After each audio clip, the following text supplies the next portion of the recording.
কবিতার শিরোনাম ভারত বাংলাদেশ পাহাড় বন্টন। আল্লাহ পাকের সৃষ্টিগুলো দেখতে ভুরি ভুরি, ঝর্ণা পাহাড় সাগর নদী বন জঙ্গলে ঘুরি। 2016 সালের জুলাই মাসের শেষে কিটের শহর ঢাকা ছেড়ে মুক্ত পরিবেশে পুত্র সহ কতক মিলে হয়ে মানব র্যালি, চোখ জোড়াতে মন জোড়াতে গেলাম সাজেক ভ্যালি। দেখি হাজার ভোরের পাহাড় সামনে ডানে বাঁয়ে শুয়ে আছে শুভ্র সাদা মেঘের চাদর গায়ে।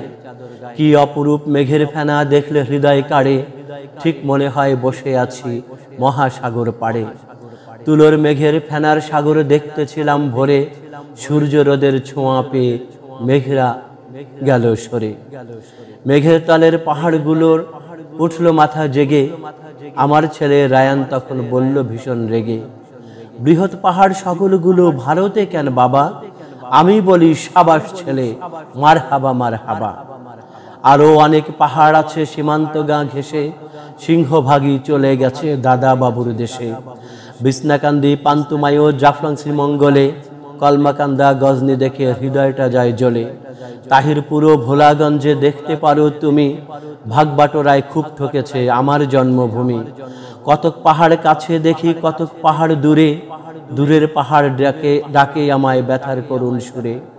বৃহৎগুলো ইন্ডিয়াতে আমারগুলো টনি, কিন্তু এমন এক পেশে ভাগ কে করেছে শুনি। আমার দেশের বড় পাহাড় কেমন করে পেলে, শ্বেত বিলাতের যোগ সাজসে নিয়েছো আল ঠেলে। সারা জীবন তুমি আমায় ঠকিয়েছ জানি, এবার একটি কর্ম করে রহিত করো গ্লানি।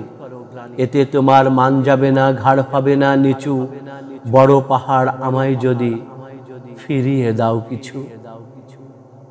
জানি ভারত বড় বড় পাহাড়গুলো, রেড ক্লিফ যে ম্যাপ এঁকেছিল তাদের সাথে ষড়যন্ত্র করে বড় বড় পাহাড়গুলো তাদের দেশে নিয়েছিল। আমরা ঠকেছি খুব। ভারত বাংলাদেশকে সেই বড় পাহাড় ফিরিয়ে দেবে কিনা, সীমানা পুনর্নির্ধারণ করবে কিনা জানি না, তবে আমি দাবি করে গেলাম, আমার মনে হয় পশ্চিমবঙ্গ থেকে পুরো 7 সিস্টার বাংলাদেশের সাথে ত্রিপুরা, আগরতলা সব পশ্চিমবঙ্গ সহ আমাদের বাংলাদেশকে একটা বাংলাদেশ করা হোক, এটা আমার প্রাণের দাবি। তবে সেখানে একটা সমস্যা থেকে যেতে পারে, সেটা হচ্ছে কি ধর্মীয়